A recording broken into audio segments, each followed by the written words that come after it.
This is a Headgum podcast.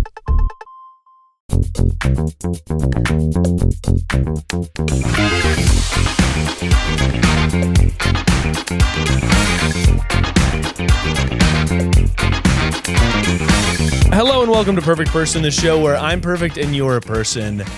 I wore a sort of sweater that was just a little too hot this last week. And that was sort of like I got my sweat on in a way that I didn't have to exercise or go to the sauna. And in a way it elevated sort of my current lifestyle and well-being because I was schwitzing for the price of a Gildan sweater.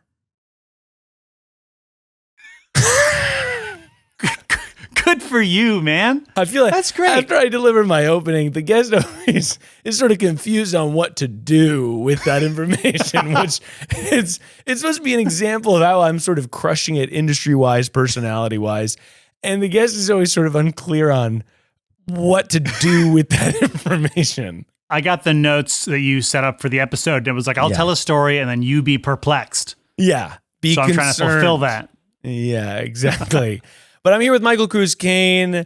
Michael has a lovely show called A Good Cry that blends comedy and grief. And when I heard about it, I thought, that's fantastic. It's right up my alley. And we'll get into it. But first of all, why is the show not called A Good Grief? Okay, because I felt like it would really evoke. Okay, oh shit, I should have been ready for this.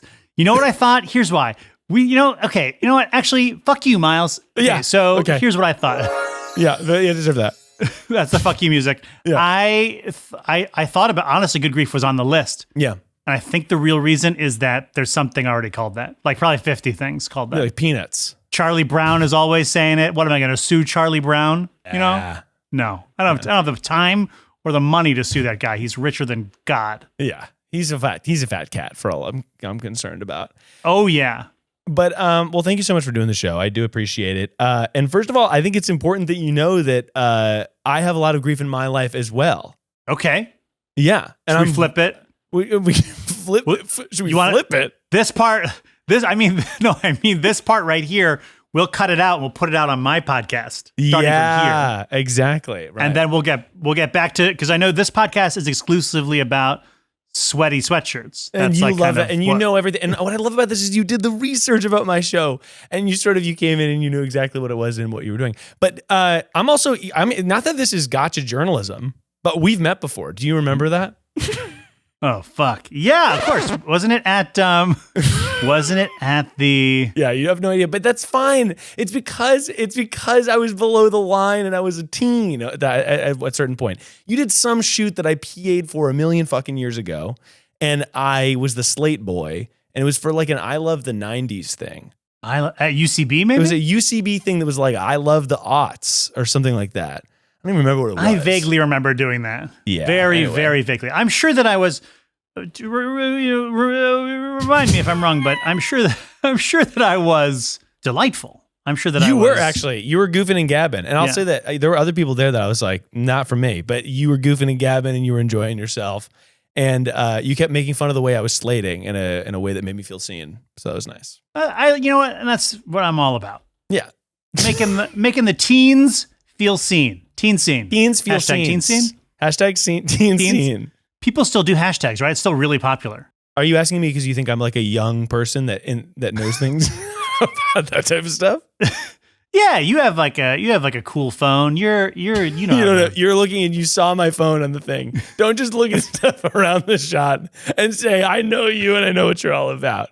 Okay, I'm just a freaking hired gun for all you care. But let me tell you. So tell people about a little bit about your show and your experience, and then we can kind of go tit for tat grief wise. Oh, okay. Well, my show we interview friends of mine, comedians, and I guess other sort of notable types, including this season's got some authors. It's got personalities, I guess you would say. What's Amanda Kloots? Do you know? Are you familiar with Amanda Kloots? Kloots? Yeah, of course. No, I don't know. Okay, cut that out. And Sorry, and then I'll ask again, and then you be like, Amanda Klutz. You got Klutz? No way. So there's all kinds of people on the podcast talking. I mean, I would say that the podcast does include comedic elements because it's funny people talking. Yeah. But I would put a parentheses question mark next to comedy, to be totally honest. Because some of these episodes are downright fucking sad as shit. Of course. And I think that's just kind of what it is. Yeah. But the idea of the podcast is to like demystify the idea of grief, which in my opinion is kind of like we hide it. It's like a big secret. We sort of pretend it's not happening and nobody knows how to talk about it. That's kind of the deal. Yeah, I love that. And that's right up my alley because as listeners of the show know, my brother passed away when I was 17 and was like sick for a lot of the time I was in high school. So grief was something that was like very important to me as an identity thing at a very early age. And then has continued to. Like I've had friends pass in recent years and stuff like that. But on this show, I actually talk about it a fair amount, I would say. As something that I feel like a lot of my silliness and silly billiness is derived from like feelings of grief and feeling like I had to choose to like drink my cuppeth full after the big sad of my 17 years. May I ask what sort of sick your brother was? Yeah, for sure. So he had brain cancer. So he was sick when he was really little, like 6, 7, 8 years old. And then he was in remission until he was 22. And then, oh, wow. Yeah. Or 20, no, maybe 19. And then he passed away when he was 22. So all through my high school experience, he was sick. And then he passed away right at the end of my senior year, a day before I went to my college orientation. And one of the receptionists at the college orientation said, "You've got the greatest smile. Can you tell me what's your mood like?" And I was like, "My brother just died 24 hours ago." My brother had cancer when my brother is alive currently, but he had cancer when he was a kid. And I very much remember, like, he's younger than me, a lot of like hospital life and what that was like going back and forth all the time. And I don't know if it was like this with your brother, but I never for a second thought my brother was going to die. I mean, he didn't die, but my parents thought it all the time. Like, I didn't know until I was older that my parents were like, "Oh yeah, we thought for sure he was going to die." Yeah, I don't know. I'm trying to think of what I mean, at that point, I kind of felt like he was going to die. But although he kind of like he had cancer, brain surgery, radiation, stuff like that, then he got way better for a while and they like sent him back to school. He was like back at school, like getting drinking citations as he should have been doing. He was like, "I'm fucking partying and like no one's going to tell me what to do." It's like I, just had cancer, which is fantastic. And then he got it again, sort of as like a byproduct of his treatment initially. But yeah, no, the hospital lifestyle thing is pretty crazy. It's I spent a lot of time in hospitals, and I just had. You have several children, right? I have. Well, this is what the podcast is about, and this might be too heavy for the world. No. But I have a son who's 13, a daughter who's 10, and my 13-year-old son is a twin, and his brother passed away when he was a very little baby. So that's like where all of it comes from. Of course. And it is like one of the, I mean, your brother was older than you, right? You said you were older 17? than me. Yeah, I was 17. He was like 22. Yeah. So like that kind of grief also, I think, is really shocking for people. Like a young death is something that like really fucks people up. Yeah, of course. So I think that is, what do I want to say? I guess it's a very hard thing to communicate about to people who have not had anything like that happen to them. It's like speaking a different language. No, exactly. Which is one of the reasons why I was excited to have you on, because I do feel like there is sort of a not that it's because it's absolutely not a badge of honor, and I don't think that everything happens for a reason. But because that sucks. But I do think that like when I see people that have gone through similar experiences, it makes me feel just a deep empathy for them, or just it makes me feel like seen. It makes me like recognize those people of having some sort of understanding of something that was so nebulous and weird that I also went through. even though every flavor of grief is sort of a different type of ice cream. Yeah, I think it's like, I think ice cream is a really good comparison, first of all. And yeah, it's yummy and we love it. I also wanted to say that I think that's so natural, right? It's like you're a dad now, right? So when you are out and you see another dad with a kid the same age as your kid, you're like, that guy gets it. And you like gravitate toward those people. And it is like that with grief where like, if I want to talk about my son, I am like, who will have some idea what the fuck I'm talking about? Right. Because if not, you're talking to someone who, lovely people who are trying to only be nice. Yeah. Who like have absolutely no idea what the fuck you're talking about. It's like it's like any experience is a foreign language of your whole life. And some of them are just much more foreign than others. Yeah, definitely. Wow, that was honestly. Is that right, what I said? That's a book title. It's a very long title. It's incredibly long. No one is buying it. No one's buying it, but it is long. Hey, have you read the book? I read half the title and I got tired. And I thought, I'm going to skip this one. No, I totally agree. And I just remember, especially at that time, I'd be like, this is what happened in my life. And then like people just had their own college problems that were very sort of different and felt frivolous to me at the time. Because it was like, the dining hall won't let me up. And I'm like, I don't know. I don't know. Really. But also that's also valid. That's also all valid those people problem. have. They don't, It's just like, that's the most that they have. And I think that is something, it took me a second to like recalibrate my experience of other people to be like, okay, yeah, man. I mean, like your boyfriend is late a lot. And I know that makes you really sad. Yeah. So I get how that can be sad. Like late, that sucks. Totally. No, actually feel like, I feel very lucky. I talk about this sometimes on the show, but how, at that age, I kind of did feel like I had to make a decision. Not even a decision. I don't know if I'm that smart.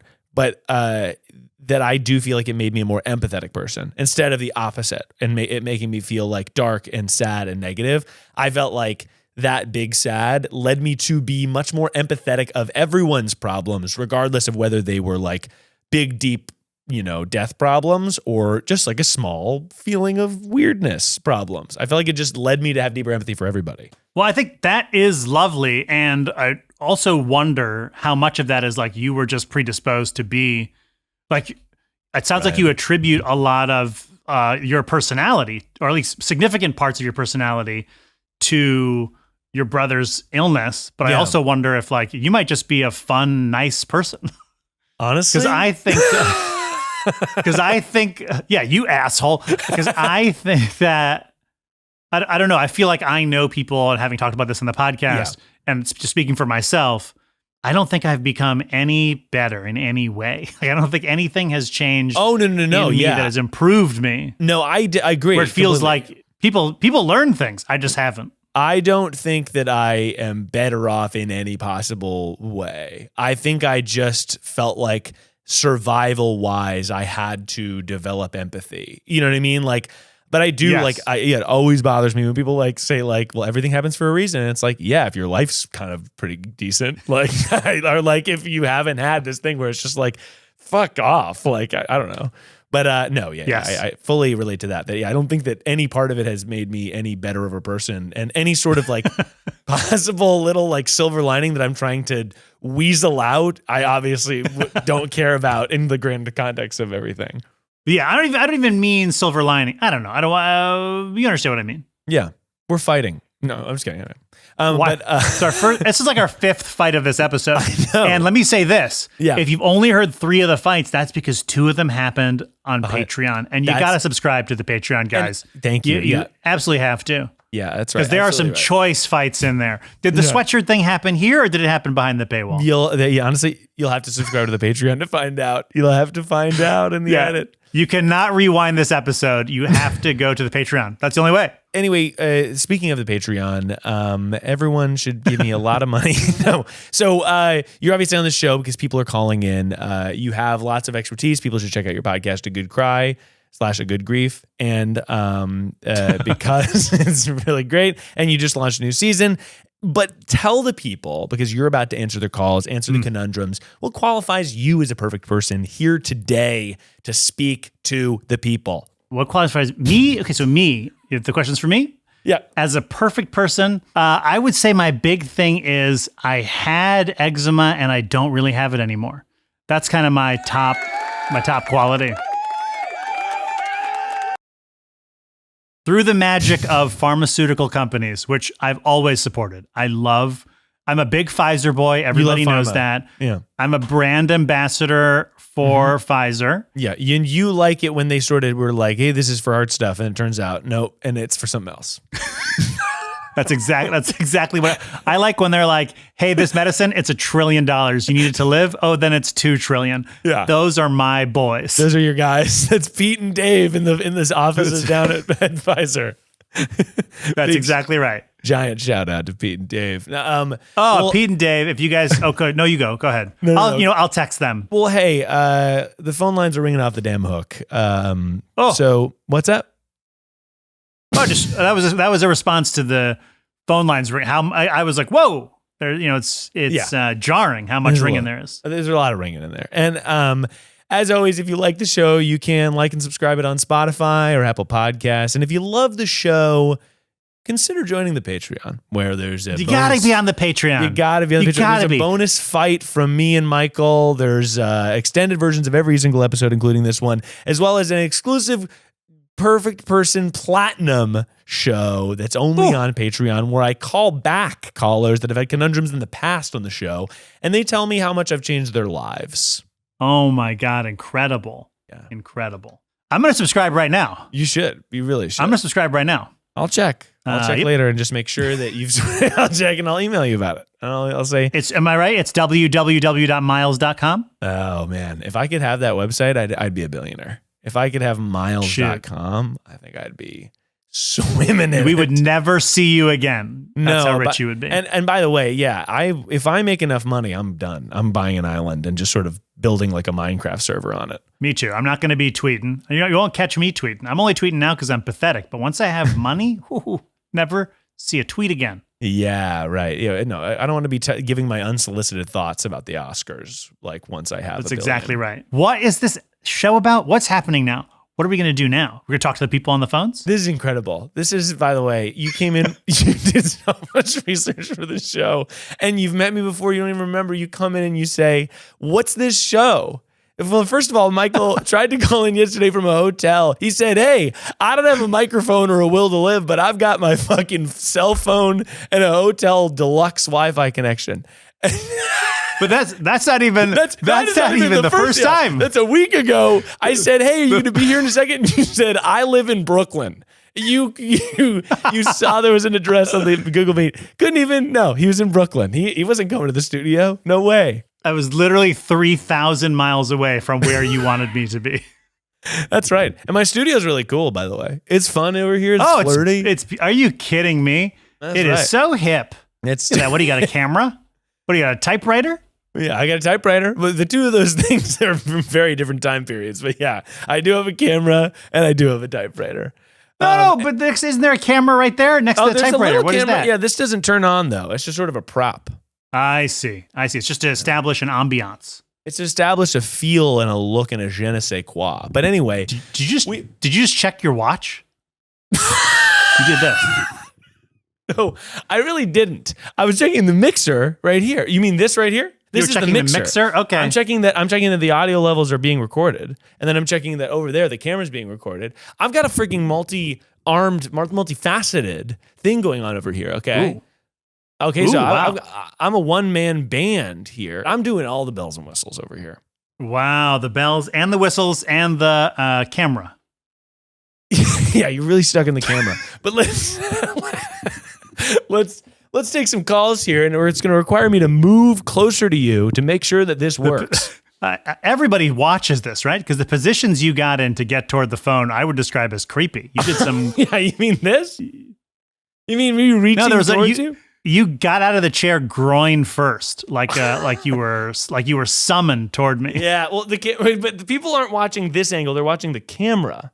They're watching the camera that's recording a higher res version of the show. And so what this is telling me is that not only did you not see what the show's description was, but you didn't even go to the YouTube channel and say, whoa, look at this nice looking camera. You said, I'm fucking in Brooklyn.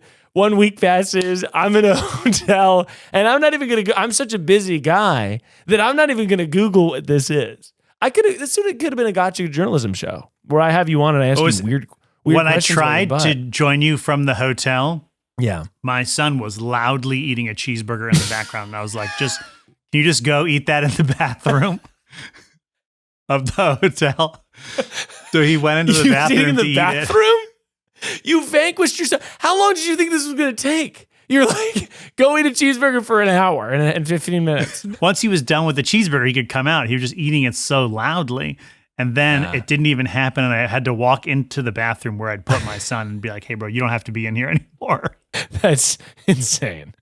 Basically, I am the only blonde person in my house. It's a house of 7 girls. And my roommate confronted me with her razor. And she's like, hey, no worries. If this happens, we just need to talk about boundaries. And her razor is filled with like long blonde hairs, like so many, but truly it was not me. Like truly I did not use her razor. And now we're really freaked out about who that was blonde used her razor. So we could use some advice, and there's some crime in our neighborhood. So like maybe this was a criminal. Anyway, just give me a call back. So it seems like there's sort of a blonde criminal on the loose. Yes, or some kind of an apparition, like a will-o'-the-wisp. A will with of long the blonde wisp. hair. Will-o' apostrophe the wisp. Yeah. I believe that is like an Irish nymph that hides in the woods and is lurking behind you. But no matter how quickly you turn, you can never see. I told you that. Hey, by the way, when we start, I told you to stop talking about this. You came in kind of talking about this same thing, and I feel like you're shoehorning it into this call. I do have another podcast called Will o' the Wisp. Yeah, you're always talking about this spooky little man standing behind you that you seem really scared of. We do other like wraiths and stuff, specters and whatnot. But it's mostly Will o' the Wisp. So it's the grief show and then your spooky goblin Those show. Those are my 2 podcasts. It's called Spooky Goblins. Or do we know this person's name? We don't, but we're about to give him a call back just to kind of see what the hell is her problem. Hello? Hello, you called perfect person. I'm here to call you back. Shut up. Thanks. Oh my God. I'm so glad you called back. It seems like you have a spooky little criminal hulking around. Yeah, Miles, we have like we're a little freaked out. Okay, so first of all, I'm here with Michael Cruz Kayne. Michael, say hello. Hello. Hello? Can you hear him? You're like a little quiet, but yeah, I can hear you. Okay, that's fine. I don't even care about that because the tech situation. Michael's freaking across the country right now. Okay, we figured it out, and honestly, you can hear him and he's a little quiet. That's honestly, and I hate to say it, caller, but that's on you. Okay, let's get into your problem. Give us the key players in the situation. Okay, first of all, my name is Abby, and I'm at UVA. In Richmond, Charlottesville. Got it. And I'm in a house with 7 girls, and we've got brunettes, we've got redheads, but I'm the only blonde. Mm. And my roommate, Kelsey, like kind of knocked on my door and was like, hey, like, no worries. Like, if this happens, like, we'll just talk about boundaries. But my razor has like a lot of blonde hair in it. And like, again, no worries, just like maybe clean it out next time. Yeah. Truly, it was not me. So like we did some digging, like maybe some boys in the house. But the other issue is we're upstairs. Like, so there's like 2 bathrooms and we're upstairs and like the bathroom's tucked in the corner. So like whoever did this like really had to go and try. Yeah. So they did this on purpose to kind of piss you off or something like that. I mean, the boys to frame you, to sort of put you off. Yeah. Well, that's what I'm wondering. And like, there's been some like break-ins in the neighborhood recently, but like, I feel like they wouldn't go and like shave their legs and leave the razor. I think you're onto the right track by saying I don't think they would probably do that and not do anything else and not steal anything or like, you know, wreck your stuff or just like if they were coming in and delicately shaving on your razor. I mean, hey, that's a devious deed. the blonde shaver. You know what I heard though? I heard that sometimes the women's razors can be more expensive. So maybe that was it was worth it to them to break in to use that razor. Right. Right? Mm-hmm. Abby, is it Abby? Yeah. All right. So Michael was just, I guess, saying, yeah, what if it was more expensive? Oh. He just is sort of saying, what if the razor was more expensive? Okay. Abby, can you hear me? Yes, I can hear you. Okay. Yeah. Okay, my question is, can I ask you a question? A serious question, Abby? Did you fucking do it though? Is it you? Yeah. Is it you? Did you do it? No, it wasn't, but here's the other issue. I don't know if my roommate believes me. She's like, no, yeah, that's so creepy. But I feel like she really thinks that I did it. Abby, I don't know that I believe you, and I want to be clear about this. Well, Miles. I know that it's the person you least expect sometimes. Maybe it was you. And by the way, have you been drinking tonight? No. Do I sound drunk? No, but I'm just wondering, what if you got drunk and you were taking a shower and you were like, well, I guess one razor's not better than the other razor. Maybe this one's mine. I can't even see. I'm so blacked out. And then you freaking use one razor and it's it turns out that it was your roommate's, but you don't even know that it was your roommate's. When was the last time you shaved, I guess, your legs? That's the thing. In the winter, I'm full, I let it grow. Right. I don't shave my legs in the winter. And the other thing is that when I do shave my legs, I'm shave, wipe the razor, shave, and then I wipe it. So I feel like even if I was blacked out, I would have in my mind been sneaky about it. I just feel like it's weird that, I looked at this razor. She cleans it out. I wish I took a picture. It is filled with just blonde hair. It is, wow. I don't know if it's usable. I'm wondering if it was one of the boys. Yeah. Tell us about the boys. Okay, so Give us the boys. List them off. Jamie, Kim. Was your second boy named Kim? You went right to Kim on the second one? I just ran out of names. I don't know. How many boy names can you possibly have? But is your boyfriend blonde, Abby? Well, I think dirty blonde. I haven't taken a peek at his leg hair, honestly. Oh recently. my God. So, I don't really know how. It's your boyfriend. It's always the husband. It's these cold cases, 99% of the time it's the husband. In this case, the boyfriend. It's for sure the boyfriend. What's his name? Doug? Denise, maybe? That's my second guess. His name is Christian, but I don't think he's ever shaved his legs. With a name like Christian, you think he's not shaving his legs? If his hair is dirty blonde, then his legs and his pubes, and I'm sorry for saying that, have got to be platinum white blonde. And I think that your boyfriend is probably just whatever, I thought this was Abby's, and Abby wouldn't even mind. I mean, I'm too busy running around playing soccer or whatever it is that he does. Tell us about your boyfriend and we'll seal the coffin. Give us his full name and home address. Yeah, that'd be awesome. Yeah, for sure. Well, I feel like to sum him up, he's a really hardcore dodgeball player. And he likes to play online chess. Okay. That's the funniest combo of person. It sounds like you made him up, if I'm being totally honest. It does sound like he does not exist, but Abby, I'm hopeful for you. And by the way, I do think that a dodgeball, he's got to have no leg hair so he can fucking fly through the wind and spike the new kid. And for chess, he's got to be bone clean so he can think straight. Yeah, it's exactly right. You got to be bone clean to think during chess. And they have uniforms in dodgeball that are pretty serious, apparently. So maybe he's trying to fit in. I don't know. Yeah, that's a good point. I mean, sometimes athletes swimmers, they'll shave their whole body down so they can get faster. And I'm wondering if the same is true for dodgeball. And he did used to swim. He was he almost went to the Olympics in high school, but then he stopped. Oh, but maybe he's Johnny. Whoa. What does almost went to the Olympics mean? Because I would just want to say, I don't think, and I'm not trying to bust Christian's whole situation here, but not a lot of people go from I almost went to the Olympics to now I play dodgeball. Yeah. okay, like maybe he didn't like, maybe not Olympic level, but like he was really good. Like he was going for like 4 a.m. practice, like, every day, like 6 days a week. You hear about Christian? He's on the Yeah. dodgeball team. He's a disgraced Olympian. He uses his mind for chess and his body for dodgeball.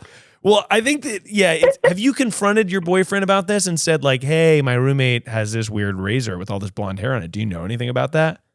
Well, yeah, I did. And Okay. he was like, that's so weird. But like, it was over the phone. It was over you couldn't even take a peek at his legs. You got to take a peek at this guy's legs. I mean, you're going to be able to tell right off the bat if he's got bone clean legs. But I think that I think it's got to be your boyfriend. Or does your roommate have boys in the house? Or girls, or just any romantic partner in the house? We've had some like falling outs recently with the boys, but there is a new house boyfriend, Michael, but I don't think he's ventured upstairs yet. That's what you think. Wait. Qu'est-ce que c'est house boyfriend? What does that mean? Oh, just like a boyfriend who's around. Oh, yeah, like we just like call them like house boyfriends, like because they just are like, out and about. Are you guys really popular? No. You're like, we have house boys that just sort of come around, they flit through, shave their legs, and do our dishes. I mean, like, I wish. I just think, like, I don't know. I just think we have people coming and going. Does Michael have blonde hair? And I want you to be honest. And then I want you to tell me about these boys. You clearly have a vendetta against you. This is like a classic clue because you're like, yeah, these boys we had a falling out with. They said, you'll rue the day you tarnished my reputation. And then they rode off on big blonde horses. Yeah. There is a blonde ex-boyfriend, and then Michael's another dirty blonder, so it's kind of tricky. I think they all did it together. I think it was like the Scream movies, where it turns out there's multiple shavers in the house. But that's a big plot point in Scream. All the guys shaving at once. Yeah, I love that move. Love that scene. But I mean, yeah, it seems like probably my main culprit goes to your boyfriend because he's the closest to the situation. I mean, the house boyfriend is a little suspect to me because he's sort of just always lurking around and he doesn't appear to have any sort of, other duty. I mean, yeah, that's true. I don't have any other explanation because like no one else is blonde. Like all the other girls, like everyone, all the brunettes have like jet black leg hair. So, and unless I like hallucinated, I don't think it was me. Yeah, I think it was your boyfriend, and you got to just peek at his legs. And I think you got to also ask the house boyfriend, like, oh, that wallpaper in the upstairs bathroom? You know what I mean? And then he'll be like, oh, I haven't been up there. Or he'll be like, oh, yeah, I was looking at that when I was shaving my... No! But yeah, I think it was almost 100% your funny little boyfriend, who I would love if he called in as well, because I want to hear about his Olympic days. And also, I have been interested recently in playing adult sports that have like no stakes and are all fun. Something like a dodgeball. That seems like interesting to me at this point in my life. See, you would think it had no stakes, but apparently dodgeball is a really big deal around these parts. Yeah, I heard Christian was almost on the Olympic dodgeball team. Yeah, I heard he almost went pro. And you would think like kind of like 1 year anniversary or like dodgeball tournament, because that was kind of a big debate. He didn't. At one point, I'm sorry, Abby. He didn't go to your anniversary because he was at a dodgeball tournament for fun. No, I told him like I'm sorry, but like there's going to be like a ginormous problem if you choose it. But like there was like some pouting about that for sure. But ultimately, he did the anniversary thing. Yeah, but he watched live on his phone like the dodgeball tournament. Abby, come on. That's crazy. He was watching at your anniversary like dinner. He's like watching the dodgeball tournament. Yeah, we were like eating like Belgian waffles and like watching the tournament. Yeah, what could possibly be interesting about like? And by the way, how was it filmed? A local dodgeball tournament was televised. Like there can't have been that many camera angles. It can't have been interesting. It's just like balls like flying at each other, and it's just people being like, "I'm out." Okay, like how cinematic could that possibly be? It was crazy because their commentators, and they would have like terms like, "Oh, they're doing like the like whatever movement, like the something rotation, like they're like moves and names for like." What they did. Like, oh, he did like the fake out. Look, we're not your boyfriend. You don't have to pretend to be interested in this. But like but I do think that it was his shaved legs because he's like kind of trying to get faster for the game. And I would start there. And actually, this is one that I may call you back about in a week or two for the Patreon native plug.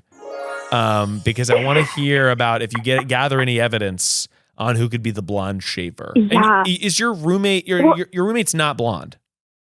No, she's like kind of like a deep redhead, like kind of a darker redhead. And it's not dyed. It's like, not dyed.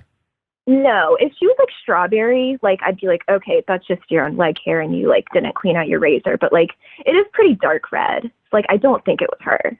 Okay, got it. Yeah, it was your boyfriend, and I'm sorry to say it, but I feel like that like raises like I might have to call you again with like a separate problem if it's like, you know, I feel like that's a separate problem. Like my boyfriend shaved his legs secretly. What do I do?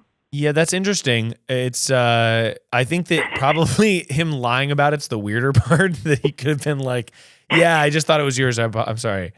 But like, yeah. Wait, can I ask one more question about this? I'm sorry. Yeah. Just it feels like this is like coming to its natural close. And you want to extend. Have a question.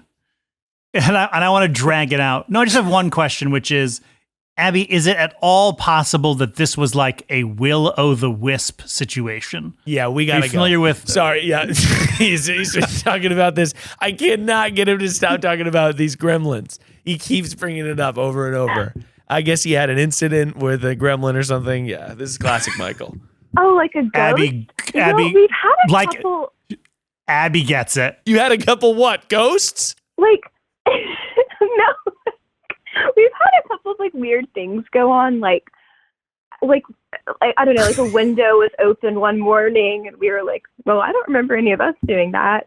And like we thought we had mice, but then we didn't. So maybe we like have something going on. So you thinking there's a ghost? Is you left a window open and you forgot, and you have mice? It seems like it seems like you've got to clean your house.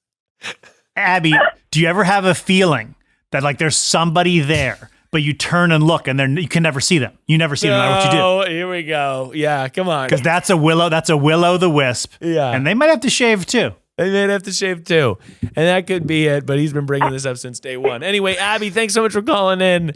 Tell your boyfriend to stop shaving with your roommate's razor. Okay, thank you so much. Congrats on your baby, Miles. Bye, Abby. Thank you. Bye. Thank you. Bye. Love you. Bye. Wow. Another happy customer. There's another, honestly, I kind of want to do this one because it's thematically also about hair. Oh, good. Yeah, that's my expertise. It's like I prepared them for you. Help. Oh my gosh, Miles. I got a haircut that I hate. I got a haircut that I really hate. It looks so bad. And I'm actually embarrassed because I spent, wait for it, $600 on my haircut. So can you please call me back and maybe, if you can't give me any advice for how to fix my haircut, can you at least help me justify my purchase? I know you've purchased multiple $100 mugs, so I feel like if anyone can help me justify this purchase, you can. Thank you so much. And I'm purposely not saying the name because we've given them enough free ads. Thank you.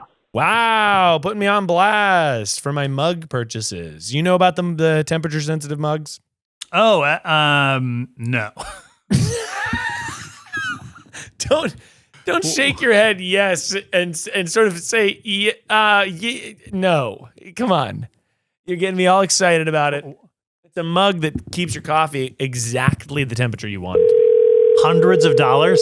120 to be exact. Hello? Hello, you called perfect person, and I'm here to call you back about your bad haircut. Oh my gosh, I cannot believe you called me. I'm literally at the gym right now. That's amazing. You're at the gym? Do you have a pump? Yeah, Pump. I actually do. I'm right in the middle of working out, but this is great. I'm sorry to interrupt your workout. I'm here with Michael Cruz Kayne. Pew, pew, pew, pew, pew. Hi, Michael. How are you? Michael grimaced at me saying, "Do you pump like a pump? Like you're doing fitness. You're like doing push-ups, and your muscles are like pumped." Yes. But do you have a pump? Do have a pump on, yeah. Do you have a pump on? Michael does not understand anything about physical fitness, and it's honestly it's gone too far. All right, what's going on with this haircut? Tell us about the haircut, and if it's possible, you are obviously in the gym. The gym is so loud, but that's fine. If it's possible, could you move closer to the loudest thing in the gym? Move closer to the big blower fan. Yeah, absolutely. Yeah. Basically today, when I got a haircut, I have been saving for this haircut for literally like months at my other job. Okay. It was very expensive, like $600, and it's just so bad. It's like layers that are too short in the front and it's too long in the back. And I didn't know what to say. She could tell that I didn't like it, but I was like, it's perfect.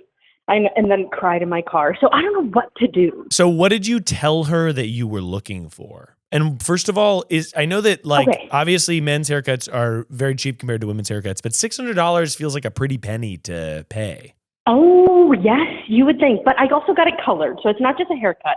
It's cut, color, it's highlight, it's a shadow root. It's the whole thing. And I must say, I do like the color. Oh. But the cut is the problem. So what did you tell the hairdresser before the cut? And then I'll kind of give you a perfect way to present your cut to the world and we're going to give you a fake name because you wanted to remain anonymous. Can I get a fake name? Michael. Lisa Bonaparte. Lisa Bonaparte. All right, Lisa, give it to me good. Okay, so basically I did show her a picture of the color, but I didn't show her a picture of the cut. Typically I don't go for the layers, and she said, you know what, let's go for something really layered. It's super in. Let's go for something very textured. She was throwing out a lot of adjectives that I was like, yes, I love this. I love the word textured. I love the word movement. And I was hyped this morning after a cold brew at 9 a.m. I said, let's go for it. You do your thing. So it's my bad for not maybe being a little more specific about what I needed. Don't separate the art and the artist with this hairdresser. I think that it seems like she gave you a bad haircut, and I feel like you're letting her off the hook. You're being like, it's my fault that she gave me a bad haircut. It is not your fault. It's a little bit my fault because I could have been more specific. I could have said, that seems like a little bit short, but I was trusting the process, and I probably shouldn't have. Yeah. I mean, I don't know. So what would you say the haircut looks like now? And we're going to kind of give you a niche to fall into clothes-wise. Okay. So picture, I would say it's giving women's mullet a little. Okay. Yeah. Wolf cut, but I'm not cool enough to have a wolf cut. Wolf cut, but not cool enough to have a wolf cut. Michael, you're familiar with wolf cuts? Absolutely no clue what that means. Not the first idea. The listeners are going to know what a wolf cut is. Yeah, Michael's familiar with the mullet. Michael's familiar with the mullet. I just got smoked by Lisa Bonaparte. Lisa Bonaparte just served your head on a platter. But I think that, to me, it's like if it's long in the back and short in the front, then have you ever thought about something that could be so revolutionary as a high pony? You know what? That's what I'm rocking at the gym right now. That is what I'm rocking right now. Yeah. And the front kind of comes out a little bit. So when it's in a high pony, it looks pretty good. But yeah. To me also, I think that to me, a bad haircut is just a good haircut with a different set of clothes.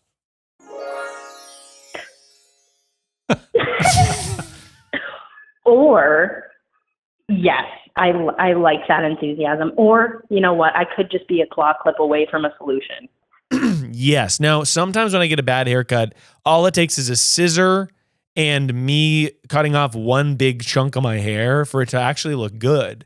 But in this case, I actually think that you should rock other interesting parts of your wardrobe. So it's like kind of artsy. So it's like a so bad it's good situation. Okay. I was just gonna back up what Miles is saying by saying I think it's time to start dressing fucking weird. I heard you say, Lisa, that you didn't think you were cool enough for the haircut. That's all wrong. That's right. That is the wrong attitude, Lisa. Start dressing fucked up, and your hair and your wardrobe will meet each other in a beautiful place. Are those shoes or is that cardboard? That's literally exactly what I was talking about. Yeah, hell yeah. A necklace made of freaking butter. I don't know. Yeah. Hey, is your hat a cheeseburger? Yes, it is. We're just covering you in food. I think we're hungry. But I do think that, you're going to want to just... Perfect person merch. Okay, so first of all, merch is on the way. It's coming, baby. And it's native plug. I paid you to call in. But the merch is coming, and the contracts are signed, sealed, and delivered, and the merch is on its way. Well, I think that could potentially fix my whole look, actually. Honestly, I think that is a great point. And what I would also say is, like, what do you normally wear? Do you dress really artsy and fartsy, or are you more sort of wearing a cool little blazer? Okay, so basically, I would say picture Old Navy commercial or like basic soccer mom. That's me. But think 20s. Yeah. Very boring. I hear what you're saying. And T-shirt. That's, this is why I think that your wardrobe is not weird enough. I think you gotta rock some weird stuff. What's that blazer? You need to be dressing like an 80s, bully. And that's, I think, people are going to be like, whoa, that haircut's like kind of funky. Like, is that actually cool? Because like cool stuff is just weird stuff that isn't confident. And you can quote me on that. What about two shoes that are different? What about two different shoes? That's my idea. Is that your big idea? You've said it already, actually. You said it already. Two different shoes? I already said that? Shoes. You already said that, actually. How about two different shoes? Okay, how about the other piece of this issue, which is not only that it doesn't look good on me, how do I justify the price of this? Okay. And Miles, I know you're kind of the king of this, kind of the king of justifying expensive purchases. Can you help me maybe with my mental block on this one? Look, money doesn't fucking exist. You know what I mean? It's all the bourgeoisie trying to get you down. That being said, I do love to give myself a little financial treat by buying a little gifty for me. Now, arguably, the way that your hair looks is more important than anything else. So I think that's like a good thing you can say to yourself in the mirror. Now, that being said, also, the money's gone. Okay? You can't get it back. The money's fucking gone. So you being like, should I not have done? Honestly, you can only move forward in this life. So worrying that you spent too much on your bad haircut is like moot. What you need to be worrying about is how you're going to buy bigger jeans to pull off the haircut. Janko jeans. You know what? I think that's the solution. I think we hit the nail on the head with this one. It seems like a pretty open and shut case. I'm heading thrifting. Yeah. And I'm saying, money? Who needs it? Student loans? Nobody's paying those. That's damn right. I'm going to tell you what the old lady said to her husband in that Pixar movie. However big the jeans are, go up. Famous quote. All right. I think that we pretty much solved this one together. Lisa, thanks so much for calling in. We're going to need to hear from you again. Thank you so much. So after you get this haircut situation figured out, I'm going to give you a call back in a couple weeks. Okay, sounds good. Hey, Lisa, I got one question for you there. Lisa, can you hear me? It's Michael. Can you hear me? Conversation's over, man. Yep. Hey, just to give you a note, Lisa, Michael. No, question for you, Lisa. Lisa, just a question for you. I know we're kind of wrapping this up. Is there any chance your barber was what they call a will-o'-the-wisp? Like a will-o'-the-wisp? You know what that is? Calling in, Lisa. Hey, this is fantastic. This has been great, Lisa. But I'm going to cut Michael off right there because he's convinced these weird gremlins. It's a whole thing. But we're going to let you go back to your pump and keep on lifting those weights up real big. Thank you so much. Because the bigger your muscles are, that's going to work for the haircut, by the way. We forgot to mention that. Okay, sounds good. I'll go get my pump on. Thank you so much. All right, bye. Very good. Willowthewisp.com. Bye. Willowthewisps.com, which has to be some weird porn site. I don't think so. I think it's a site probably for goblins and the like. Don't be so charmed by that. Don't be so enjoyed by the goblins. Well, Another perfect episode. We're just about narrowing it down to the final segment of the show, which you don't even know because you've never listened to the show. Of course I do. No, I do. You do 10 minutes of sports trivia. And we've known each other for years at this point. We met fucking probably a decade ago at this point. When I was That's true. I was probably not a decade ago, but I was a young 20-something, just cutting my teeth in sunny Manhattan, and you made fun of me for the way I was slating. In a nice way. In a nice way. In a fun way. You kept going, this guy. And then, and I was like, yeah, all right. So anyway, this is the final segment of the show, a segment that we like to call Get Real. This is a part of the show where we force a genuine moment in an effort to learn more about each other and ourselves. And I'm sitting here with the grief god, Michael Cruz Kayne, host of the podcast Good Grief. Absolutely not correct. New season coming out September 1. All right. deeply, profoundly wrong. Michael, you got kids. What's up with that? Well, you also have a kid. You have a new kid, right? I have a new baby, and I'm wondering if you have any hot parenting, tips. Because, he's very young. He's like 2 months and a week. And so he's still a little baby. He's getting that neck strength up and kind of doing his thing.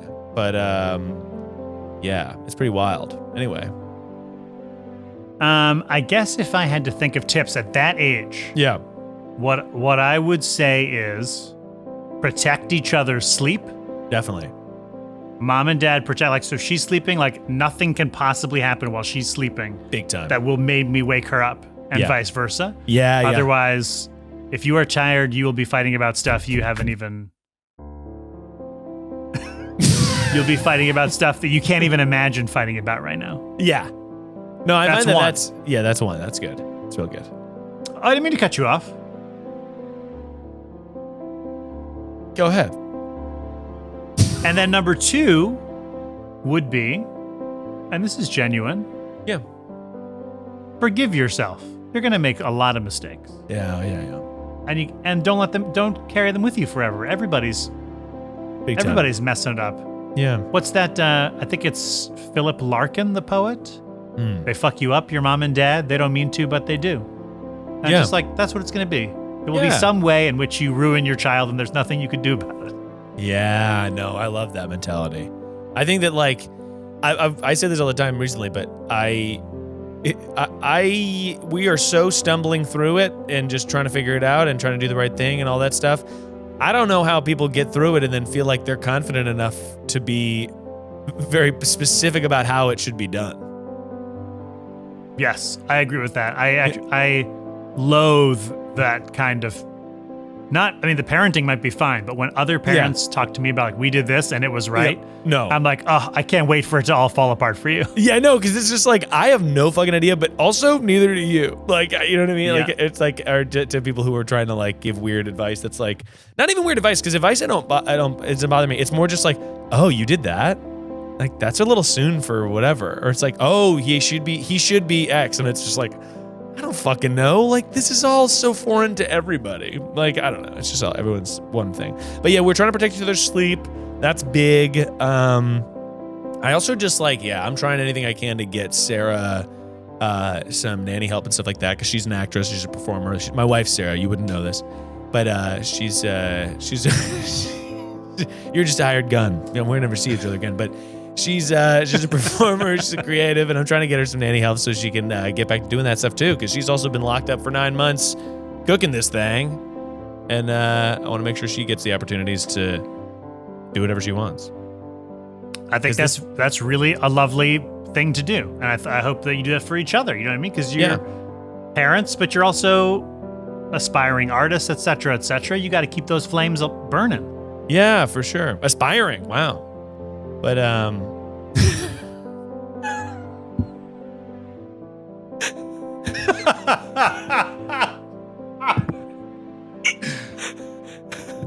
what I fuck you, man.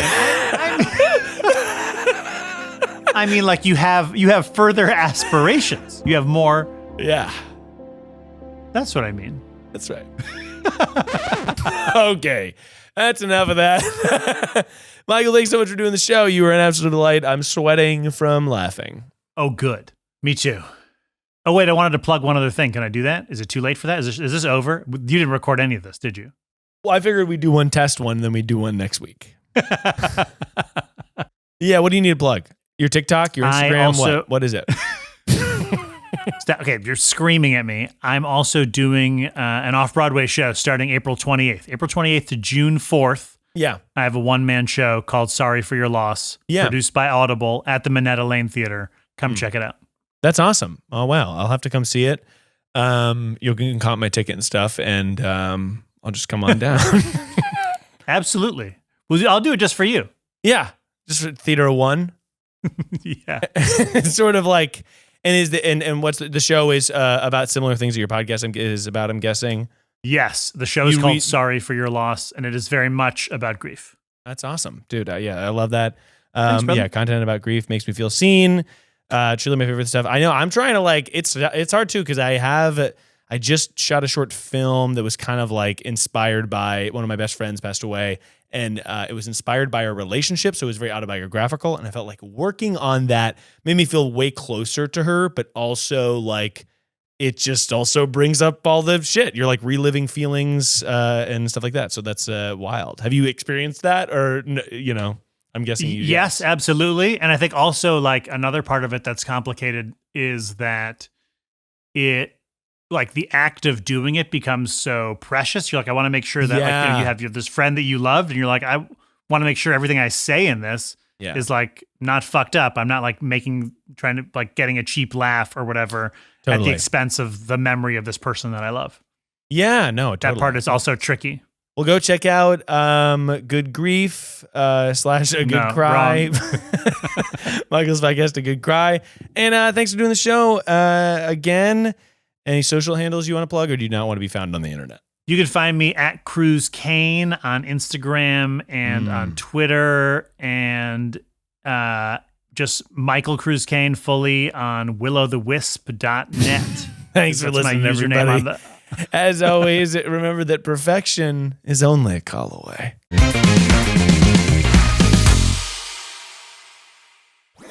That was a Headgum podcast.